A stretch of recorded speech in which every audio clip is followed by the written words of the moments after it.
There's three type of people in this world. People that make it happen, people that watch it happen, and people that don't know what's happening. Alright, so today we're going to learn how to take a Weber grill. This is Brian. This is Seth. Say hello.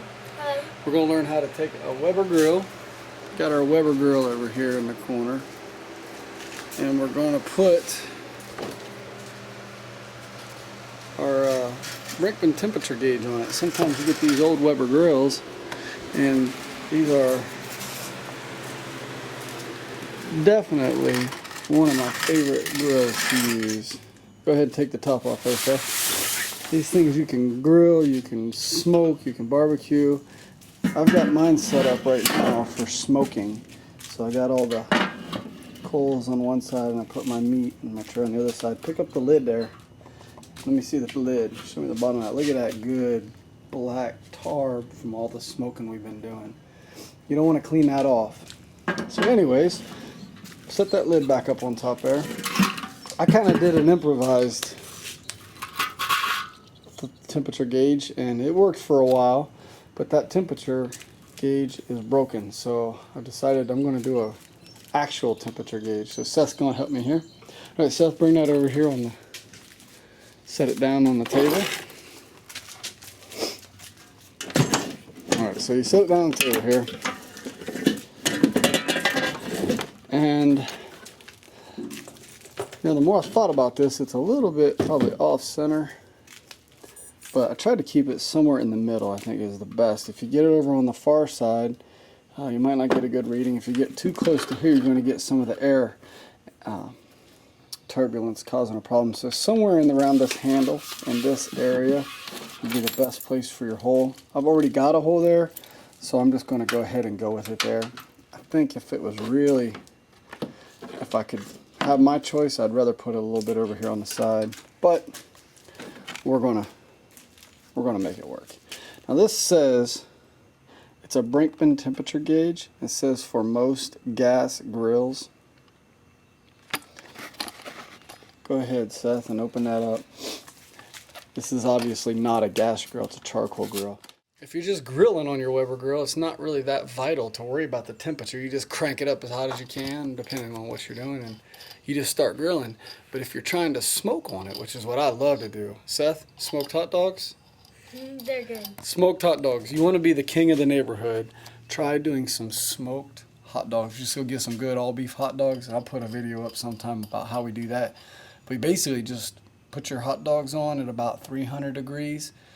Maybe a little less, 250, 300, and let them go for about 4 or 5 hours in indirect heat with some water underneath of them to keep them moist. And they are, it's the best hot dogs ever. You agree, Seth? Yeah. Okay. We had one boy eat, I think the last time we made him, he ate about 6 and probably would have eaten more. So the first thing we're going to do, Seth, go over there and get our drill. And we're going to drill this hole out. I've already got a hole drilled here, so I'm going to teach you how to drill a hole in metal. Alright, so Seth's going to show us how to mark our hole. What we do is, I like to use a metal punch. So here's a metal punch. It's a spring-loaded punch. You can use a hammer driven one, but whatever you got, but this works really good if you got one. Where you just push down, you can hear that punch, and it marks you a little hole, and it helps keep your drill bit. So you find your place you want to put it, and we're just going to do this for example. Go ahead, Seth, and push down. There you go, and as you can see, it'll leave you a nice little mark right there. And what that'll do is that'll keep your drill bit in place. So now what we do is we're going to take our thermometer here. Here you go, Seth. And we find our temperature gauge, and we find a drill bit that's about exactly the same size in diameter. That's pretty close. I think this one's going to be a little too short. Too thin. I don't know. Alright, we're using the 5/16 drill bit. And now if you were doing this, you would go ahead and start drilling into the hole that you marked. But we're going to go ahead and drill out our hole that we already got going. So Seth, go ahead and start drilling that out. You need to make sure your clutch is turned all the way to where it says, as tight as it'll go. if you're using that. And then you need to be real careful as you drill on low speed, because when that thing bites, it'll spin around and it could kick you in the face, or it could rip your arm off. And so you need to go very carefully. Go ahead, Seth, and start drilling. And then he's just going to drill very slowly.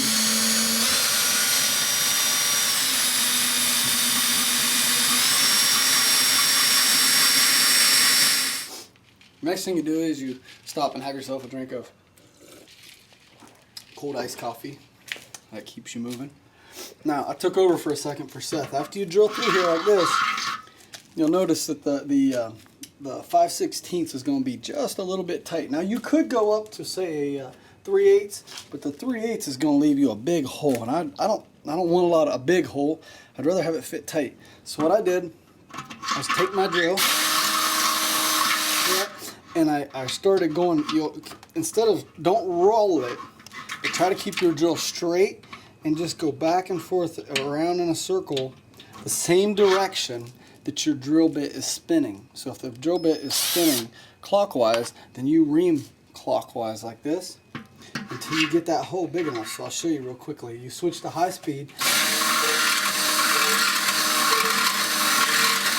and it's just kind of a slow little process there. And once you get done, it helps. I had Seth hold this handle down like that, and it helps if you hold it down and go around. And after you do that, you just want to get it big enough to where this thing screw down on like that, and then you got it. All done. You take another drink.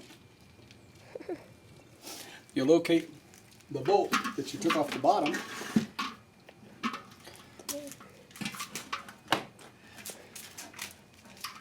And you screw that on like that. Make sure you got this on there the right way. That would go, see there's a little recess, and that gets it down all the way on.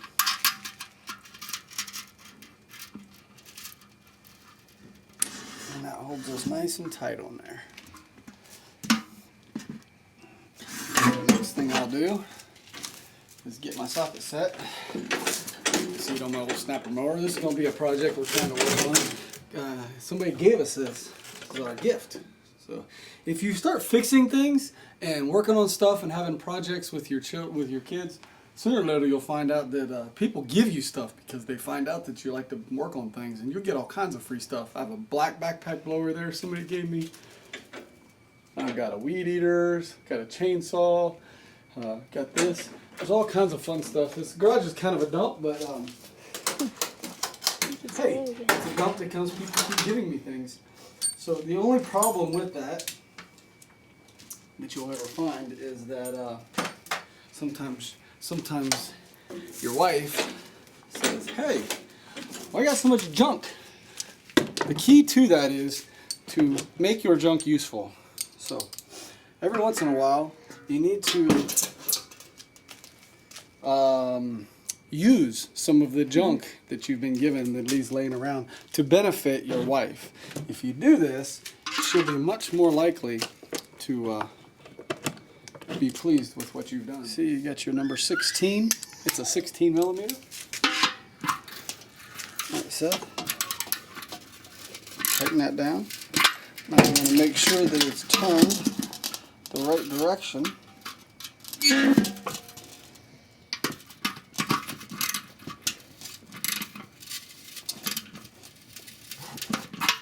Tighten it down good. And voila. There we go. That's all there is to it. Here, to show you how this will work. Get the old plumber's propane. And Fire. when you're Fire's working in a always fun. garage like I have, first thing you want to do is look around, make sure you don't have any gasoline.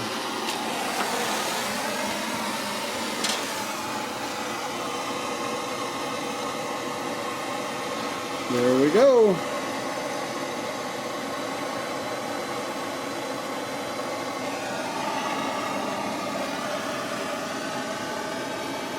There goes the temperature gauge.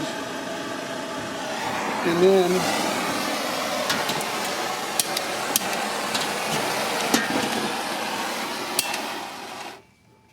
if you were in the room with us right now, you could smell that barbecue cooking. Ooh, makes me want to fire the smoker up right now. That's all there is to it. So have fun. There's one project you can do with your son. Take your Weber grill, convert it. A lot of the older ones, even some of the newer ones, any grill. This would work on any grill. You just got to drill a hole in it, put your thing in, and you're good to go. And then you can go and smoke some hot dogs with your family and become like. You don't even have to do brisket or